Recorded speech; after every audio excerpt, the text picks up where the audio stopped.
Mas a maior conquista hoje para mim é a paz.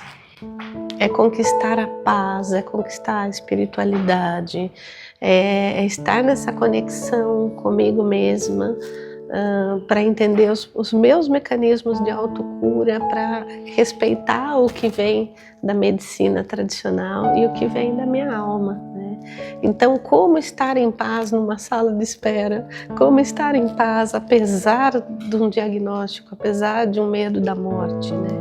Como estar em paz quando uma pessoa que você ama morre do seu lado da mesma doença, né? Então, hoje a minha conquista é o equilíbrio, é a paz. Acho que essa conquista é a maior do ser humano. A gente não pode vir para essa jornada terrestre aqui e sem conquistar o equilíbrio, sem conquistar a paz, né? Então essa é a maior conquista. O amor, nossa, o amor é o que move o ser humano. A gente só veio aqui para aprender a amar. Então a gente tem desde do amor fraternal, o amor pela humanidade, como esse amor de ter um companheiro de jornada, né? E aí eu falo, mulheres, principalmente nós mulheres que temos uma certa vulnerabilidade por conta da doença, quem é o companheiro que você escolhe estar ao seu lado? É um companheiro que te apoia, é um companheiro que te faz rir, é um companheiro que te leva a passear, é um companheiro que às vezes você sai do hospital e ele está ali na porta, te fez uma surpresa, ou é aquele companheiro que está preocupado se o seu cabelo vai cair, se você vai engordar, se você vai ficar sem peito, com peito. Quem é esse homem que está do seu lado, né? Isso também me fez refletir muito, tanto no amor que eu tenho que doar para os meus filhos, para os meus amigos, para os meus parentes, como esposa, como mãe, como irmã, né? E no meu auto-amor, porque se a gente não se ama, a gente não ama ninguém. Então, redescobrir o meu valor, essa autoestima, o auto-amor, foi todos os presentes que a doença me trouxe, inclusive um companheiro, né?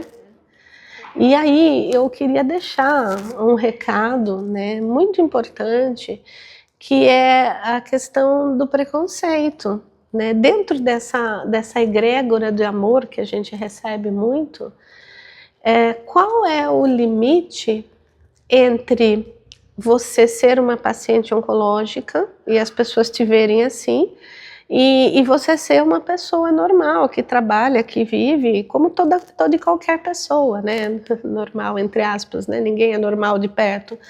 Mas as pessoas tendem a culpabilizar o paciente oncológico. Então, além da gente ter várias medicinas alternativas que culpabilizam, a gente tem pessoas do tipo, nossa, você deve ser muito rancorosa para ter câncer. Nossa, você deve ser muito triste. Nossa, você deve ser uma pessoa extremamente magoada. Gente, para com isso. Combater essa ignorância. E pior que a gente ouve isso, às vezes, de pessoas próximas e que tiveram tudo na vida, e que tiveram estudo, e que têm escolaridade ótima. Então, a gente precisa combater esse preconceito. O que você vai fazer? Você vai culpabilizar o paciente por ter câncer? Sendo que é tão claro, o câncer é multifatorial, ele pode ser genético.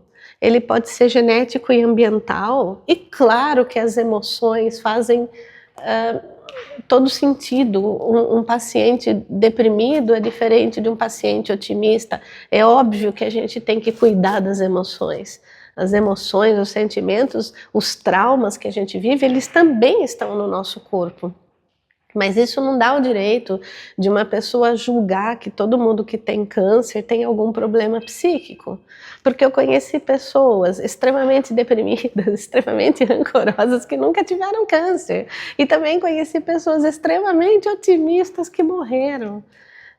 Então, eu queria deixar esse recado. Primeira coisa, cuidem das pessoas que têm câncer, não olhando para elas como se elas fossem morrer, nem como se elas fossem culpadas, mas às vezes as pessoas precisam entender que mesmo a gente estando ali trabalhando no dia a dia, às vezes eu não tenho disposição para fazer o mesmo que a minha colega que não está passando pelo mesmo diagnóstico tem.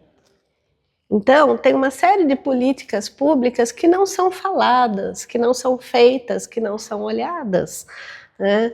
Como, por exemplo, uma mulher que sustenta a casa, que inclusive é o meu caso, tem que viver, tem que fazer um monte de terapias, tem que viver com diagnóstico, mas tem que trabalhar muito para sustentar a casa, mesmo fazendo um tratamento tão pesado. Não adianta pegar uma licença médica, porque o nosso cura não tem, nossa doença não tem cura, ela tem manutenção. Então, cada vez eu vou passar por um protocolo, e às vezes o protocolo é cansativo, ele esgota, ele também dói, né? Quem vai falar sobre isso?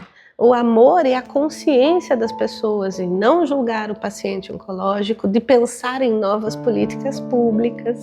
Eu acho que tudo isso faz parte, né? De você olhar a pessoa como um todo, não como uma coitadinha pela doença, mas também você não olhar como uma pessoa que tá aí porque der e vier tem que fazer tudo. Tem um limite que é muito particular, né? Então, os amigos, os familiares, os colegas de trabalho precisam se tocar. É isso.